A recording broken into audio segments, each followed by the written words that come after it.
Part 4 summary time.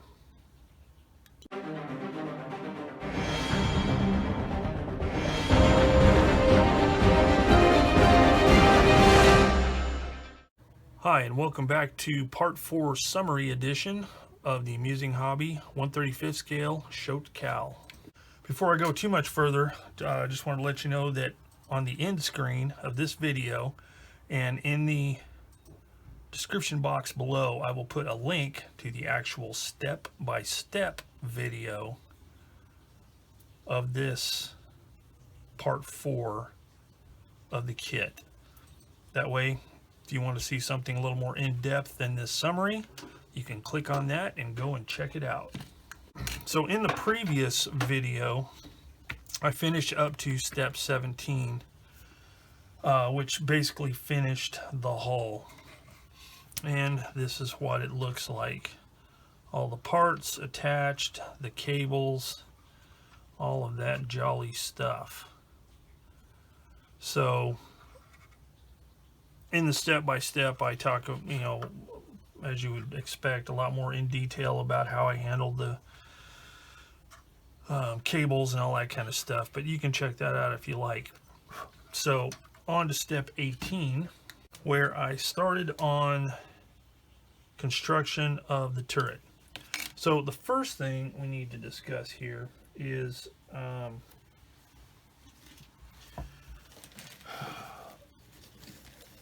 this vehicle, and apparently all of the Shot Kal vehicles, tanks, had a canvas cover on the mantlet. Now on this particular kit, it is not replicated with the kit parts. It's just a plain metal mantlet. So I ordered one online and went with the def model Centurion tank mantlet with canvas cover for AFV Club kit. Apparently nobody makes one for the Amusing Hobby kit, but in doing some research, I saw that at least one person I could find successfully used the part. So I'll get to that here in a minute, and I'll explain how I did it. But first thing was gluing the two halves of the turret together with the floor plate, the base plate, whatever you want to call it, the top, and the mantlet parts. So I obviously, right from the get-go, I had to rethink this. So what I did is I glued the outer edges of the shell and this bottom piece together. Once I did that, using the aftermarket part, I kind of sized it up and checked it to make sure that it was, where I needed to make my cuts. And I basically just cut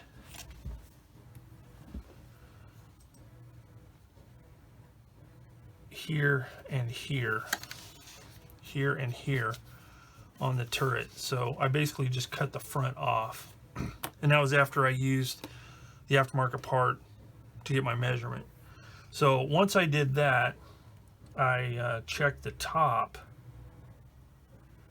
and I cut that off in the same way, then glued it all together. Then I did some filing, sanding, scraping until it fit, and it did. This is how it turned out. So it is very possible to put this part from made to fit the AFV Club kit onto the Amusing Hobby kit. So one thing I did have to do is there was a little bit of a gap on this side here, and all I did was use some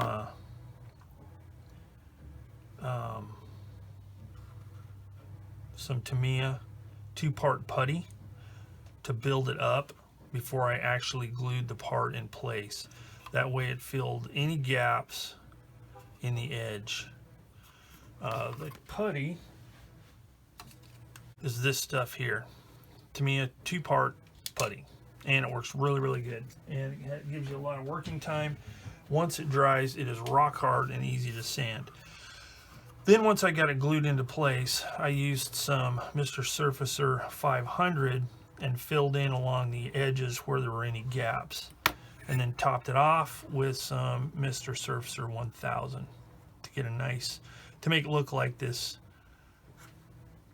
mounting strip was mounted on the turret and not just kind of stuck on it. So while I was at it, I used the Mr. Surfacer 500 and filled in the seams around the turret top edge and redid the texture, because the texture was kind of really even looking and didn't quite look right compared to photos I've seen of this turret. So while things like that were drying, I put these stowage bins together, and then I started putting all the fittings onto the vehicle. The turret bins, I just basically went through the instructions. Now, one thing to note, there are a few parts that I've run into, and this right here is one of them, N49. There's not a positive locating point for that, so you kind of have to really rely on the instructions. And fortunately, the instructions are quite clear as to where things go. So even if there's not some really good like locating pins or slots or whatever, you get a really good idea of where it goes, because they give you a good angle, and there's even like a dotted line showing where it goes. So even though it's like not real positive locating points, at least you know where they go. So then it was on to more of these small parts, the commander's hatch,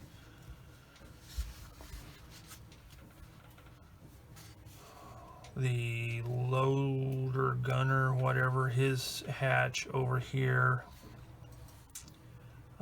just all the small parts. Not really a whole lot to speak of, really. Now we get into step 21, which is the basket.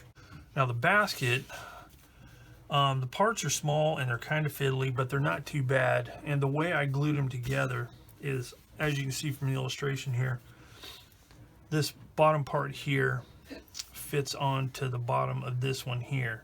Each one of these 3 rods have a little pin on the end that fits in a very shallow hole on the bottom here. So what I did to make sure it was at a right angle, I just dabbed a little bit of glue in there, put the parts together, and then just pushed it up against this bottle of glue to keep it at a 90-degree angle. And I let it dry really, really good. Then I did the other side.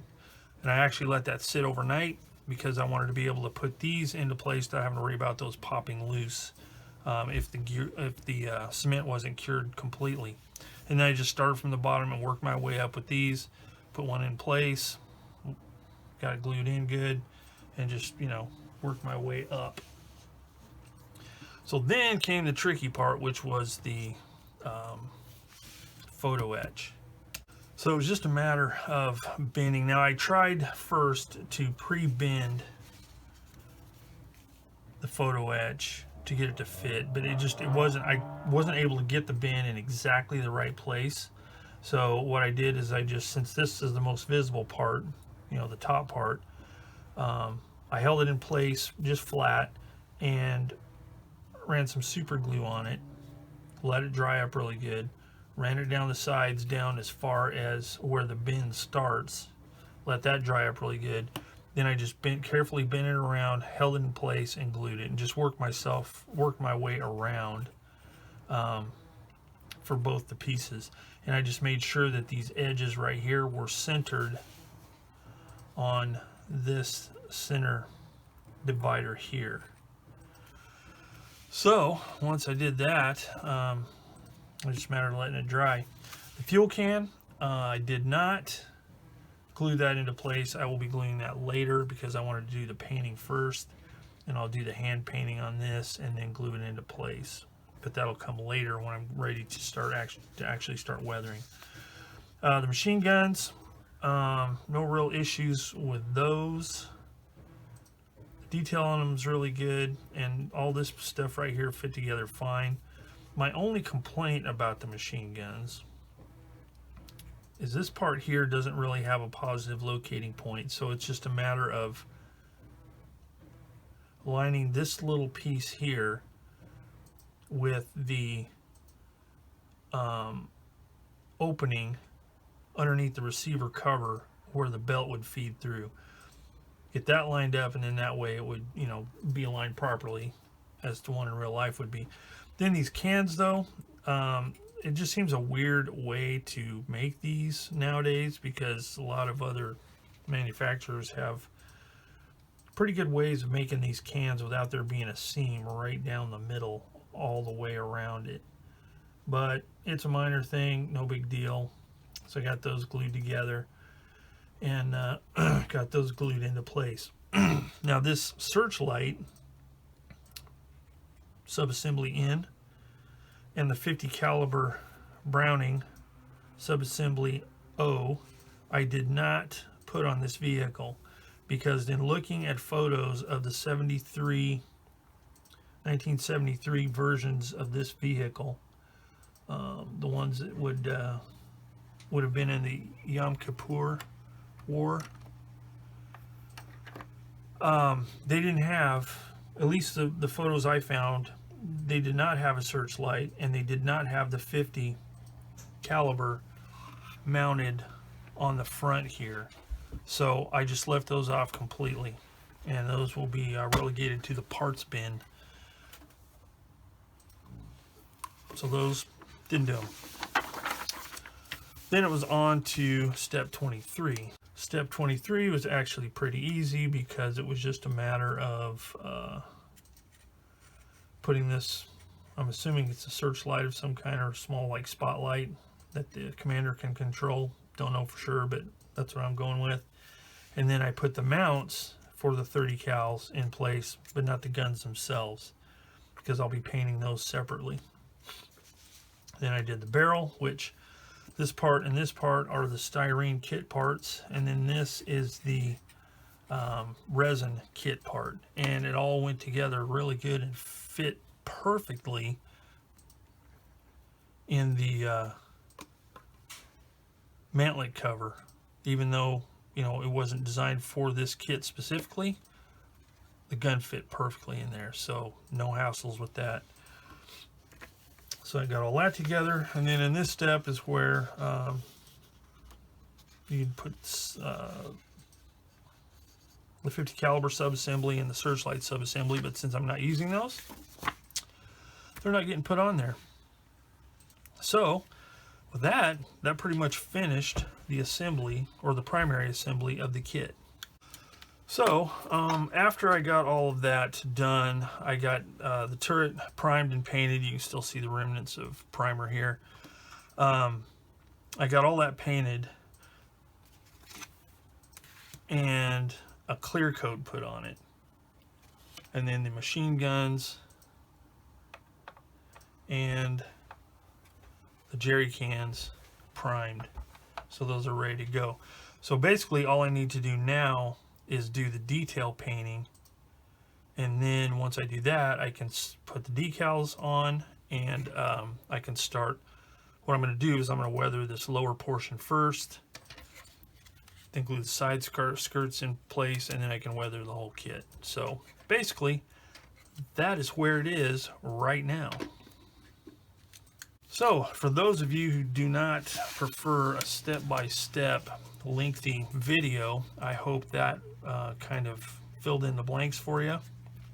Hope you enjoyed it, and you know, gave you any information you might need if you ever want to build this kit. So again, if you want to watch the whole step-by-step series, you can click on the link at the end of the video or in the description box down below. So that ends step 4 summary edition of the Amusing Hobby 1/35 scale Shot Kal. So as always, thanks for watching. If you liked the video, hit the like button. If you haven't subscribed and you want to torture yourself with listening to me blab about models, subscribe. That'd be really sweet. So till next time, I will see you all later.